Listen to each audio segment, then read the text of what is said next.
All right, sixth graders, in this podcast we're going to take a look at heat transfer.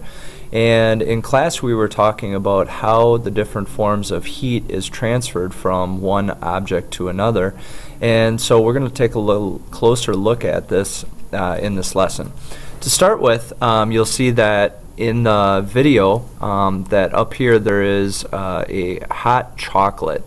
And you'll see that there is some steam that is being produced, and the transfer of heat is going from inside this object to the glass. And if you were to put your hands on the outside, what you would discover is that this glass would be extremely warm. So what we would say is that the transfer of heat is going from the liquid, which the particles are moving extremely fast, to the glass to your hands. Another one is in this corner. You'll see that there is a mirage, and you can see that it looks like little wavy lines that are there. And what's happening is that the sun is striking the road and it's absorbing some of the energy, and some of it is getting reflected back. And so what you're actually seeing is a form of infrared radiation, or what we would consider to be a convection current that's heading back up towards the atmosphere. But we're going to take a closer look at these in our notes here. All right, to start with, we have to give a definition to temperature. Temperature is the average amount of energy of motion of particles in a substance. So if we're taking a look at this coffee that's being poured into the cup, inside there are particles that are all found, and those particles, we know when they're moving fast, are bumping into each other and colliding with one another, and some of them might even be evaporating up into the atmosphere. That's that steam that you would see coming off of the coffee. But what's also happening inside there is that each one of these particles are each individually responsible for creating temperature. So if we were to take a thermometer and to put it inside of the coffee, each time that the collision with the thermometer happened, it would put pressure on this thermometer and force either the mercury or the liquid that's inside to rise up higher. And so what we say, it's the average amount, because of the fact that only some of the particles are making collision with the thermometers while the other ones are still inside there. It's only the average of the particles that create the temperature. And so we say it's the average amount of energy of motion of particles in a substance. So it's only the average of these.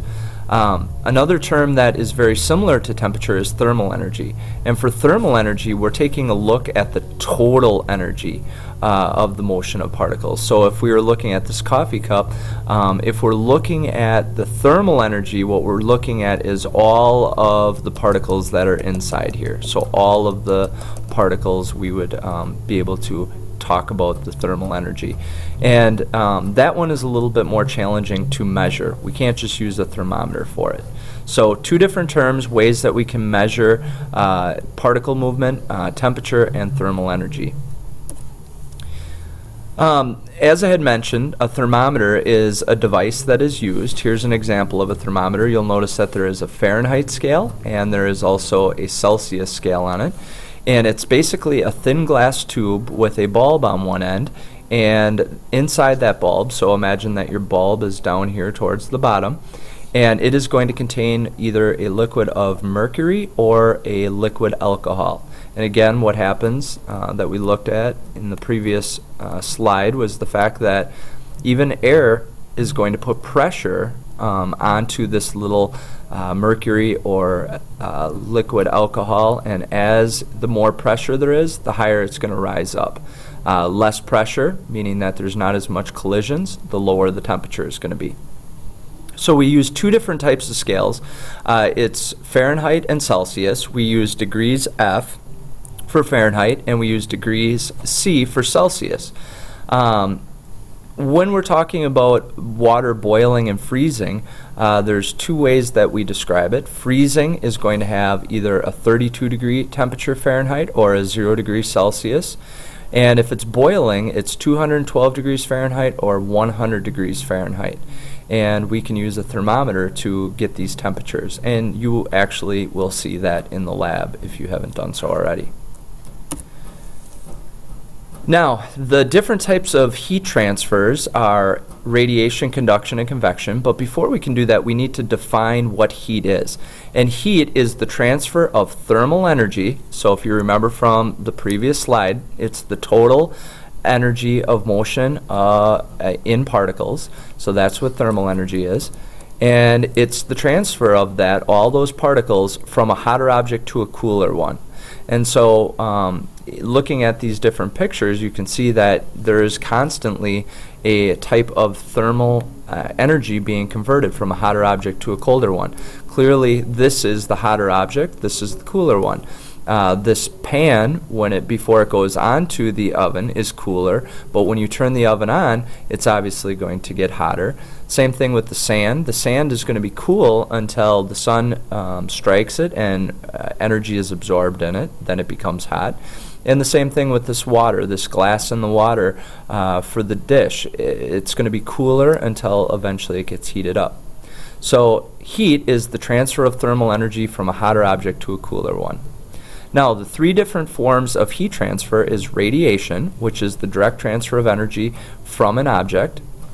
So in this case, the food here is being kept warm through a form of radiation. This is striking the food and it is keeping it warm, so we would say that there is a form of radiation that's being given off here. The conduction, on the other hand, is the direct transfer of heat from one substance to another substance that it is touching. Okay, so in this case, you have the egg that's cooking in the pan. The transfer of heat is going from the oven to from the stove to the pan to the egg. And so that's why the egg is cooking, because there's a transfer of energy going from the stove to the pan to the egg. And if I was to put my hand somewhere on this pan, I would discover that it is also going to be warm. And the reason for that, again, is the fact that the stove is giving energy to the pan, and then the pan is giving energy to my hand, and so we call that conduction. Same thing is happening if you were to walk on this beach and it was warm. What would happen is that if this is the sun, the rays are going to strike the sand. It is going to heat up the sand, and as you walk on the sand and it's warm, it is going to give energy to your foot, and you're going to feel the warmth of it. Same thing at night. You're going to feel the cool amount of sand as well. It's just a transfer of energy as well that's not actually present. The last one is convection. Convection is the transfer of heat by the movement of a fluid. And so what's happening here is the fact that the heat is warming up the bowl, and as this bowl gets warmer and warmer, we're going to start to see that some of the molecules are going to begin to rise. The ones that are at the surface are going to evaporate, and there are also going to be ones that are going to rise up, they're going to cool, and they're going to fall back down. And so we, as you will see in the next slide, is called convection currents. But the idea of transferring of heat through a liquid or a fluid, and when we use the term fluid, what we're actually referring to is either a liquid or a gas. Okay, they can be in either one of those forms. And so again, what's happening is that the heat is rising and causing this to heat and fall back down. Eventually some of it will be lost through evaporation, but that is known as convection. And convection is the main way that our troposphere gets heated up when we're talking about our weather. So the sun strikes the ground, a lot of it radiates and is absorbed, but there is some of it that gets forced up towards our atmosphere, gets cooled, and comes back down. And that is called convection currents. Conduction, convection, and radiation work together to heat the troposphere, as I had just mentioned. So what's happening in this slide here is the sun is coming down. It is being absorbed.